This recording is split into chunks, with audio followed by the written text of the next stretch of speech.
Finally, I get to talk about this game, Katamari Damacy, and all its beloved sequels. These games were easily some of my favorite games growing up, which might explain a lot about me as a person, since these games are so weird, but who's judging, right? With this video, I want to talk about the humble beginnings of Katamari Damacy, and hopefully show some people that have never played these games the awesome greatness that is these games. So, without further ado, let's get right to it.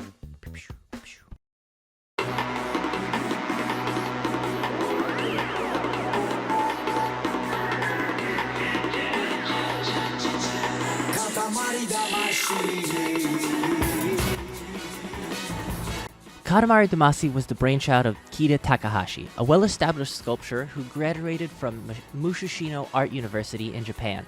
I know, he's not even a gamer. She doesn't even go here!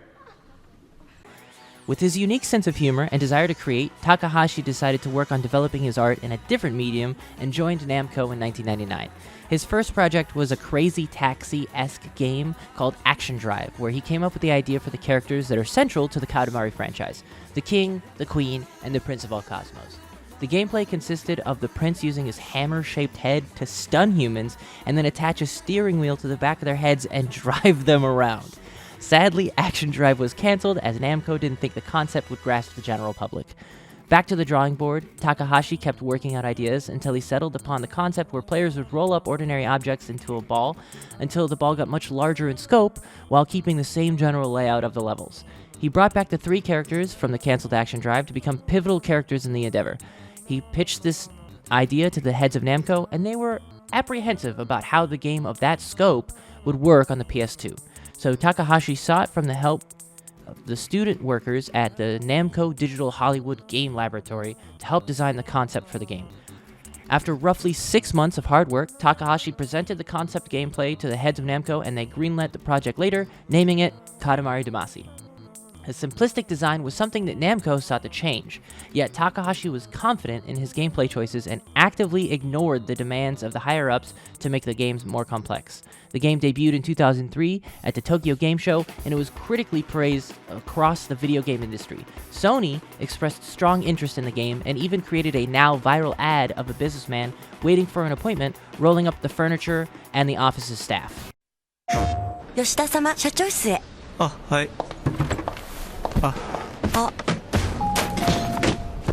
らま。失礼します。新ルール転がして巻き込む塊魂この春デビュー。プレイステーション。Katamari Damacy was an overnight success, with many praising its unique gameplay, quirky humor, and its catchy soundtrack. The game launched as a relatively unknown title, and Namco underestimated how quickly people would buy it, and it sold out nationwide. The game won multiple awards for design and music, and solidified itself as an instant classic. I gotta gush for a minute. When I originally saw Katamari on the shelves at my local game store, I quickly brought it to my dad for him to buy it. The cover was all I needed to see to know that this game was just weird enough for me. My dad at first didn't see the appeal, but once I popped that disc into the console and the music started up, he recognized the look of pure joy on my face as I played through this game. I beat that game in one sitting, but I didn't care. I replayed it over and over because it was just so silly and fun that I didn't want it to stop. You can be a fresh gamer or be a hardcore Dark Souls veteran, it doesn't matter. I dare you to play a couple of levels of this game without a smile on your face. It's impossible. The music will forever live in my head rent-free, and the game was so delightfully written and humorous that I was regularly laughing out loud at my TV screen. The game even takes to breaking the fourth walls on multiple occasions, even going as far as making fun of the developers when your character goes out of bounds and the king must use his cosmic warp powers to bring you back into the game world. Shortly after the success of Katamari Damacy, Namco approached Takahashi with an offer to create a second version of the game. Takahashi, who was looking to work on a new and different projects, originally said no, but Namco heads were adamant that the game was going to be made with or without him at the lead. So he signed back on for another game, and We Love Katamari was born. Takahashi was a very vocal critic of sequels and wanted to frame this game as more of a fan service to the people that liked the original. So the plot for We Love Katamari was that Prince was taking requests from fictional fans from the in-game universe after the overwhelming success of their first game. We Love Katamari was made to be larger in scope compared to the original game, with more levels, and the Katamari becoming even larger in scale. They added a multiplayer aspect to the game, which took some getting used to, but was ultimately fun nonetheless. The game released to relative praise, though some lamented the fact that there weren't as many changes to the game as they were expecting. Personally, I was totally fine with the game as it added more fun levels to play, which is what I wanted, and co-op was a great addition as now some of my friends could share in the weirdness that is Katamari with me. Shortly after the success of We Love Katamari, Takahashi left the Katamari franchise in order to pursue other artistic ventures. He still dabbled in video game creation, directing and designing such titles as Nobi Nobi Boy, Glitch, and Alphabet, which were smaller games until his 2019 release of Watam on the PS4. Watam carried a very similar weird vibe to Katamari and did decently well in sales, but nothing has been able to grasp the high of the original Katamari game. Since Takahashi left to do his own thing, the Katamari franchise was left in the hands of Namco, who wasn't about to let their golden goose go to waste, and they quickly got to work on the new game in the series, Beautiful Katamari. The game was originally supposed to be released on the PS3 and the Xbox 360, but as development progressed, they started having a hard time getting the game to run on the PS3, and so they just shipped Beautiful Katamari as an Xbox exclusive. This was a big deal for the game series, as they had all been previously exclusive on Sony platforms. The story was pretty on par with the previous stories. A large black hole opened up while the king was on vacation and had the prince roll the Katamaris to replace all the stars taken by the black hole, and then one rather large Katamari big enough to clog the black hole entirely, thus saving the universe.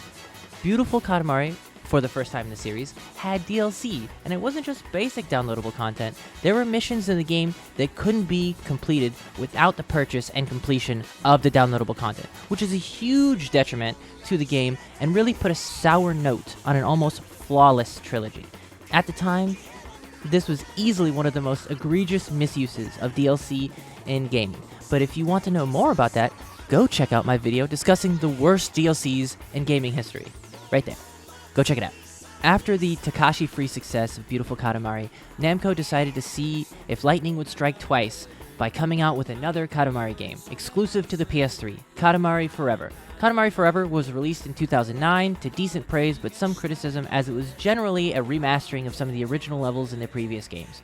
Gone was the online multiplayer from the previous game, and what remained was the offline multiplayer and the leaderboards that allowed other players to compete and roll up Katamaris alongside one another.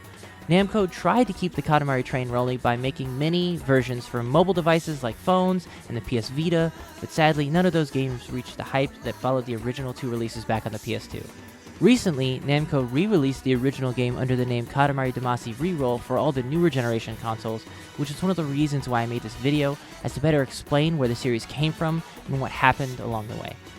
This series is near and dear to my heart, as it showed some of the games don't have to have a great graphics or a compelling huge open worlds to fill with menial tasks in order for me to enjoy it. Sometimes all it takes is a fun gameplay loop and some decently placed humor and a bangin' soundtrack. And this game shows that we need to start embracing the weird and artful world of video games and stop looking for the next big gameplay gimmick to twist and turn in different ways. Instead of trying to take something already established and change it to fit your game or gameplay, why not try something unique and different? Sure, it might be a risk, and doing something unique is a lot easier said than done, as games have been around for a really long time, but that doesn't mean we shouldn't try. Either way, I hope you guys enjoyed this video, and I hope you'll now leave with a better appreciation for the weird, as we are all weird in our own ways, and that's what makes life interesting. Let me know if you agree or disagree in the comments. I hope you guys enjoyed this, and as always, be sure to like and subscribe the video and the channel, and thanks for watching, guys. Peace.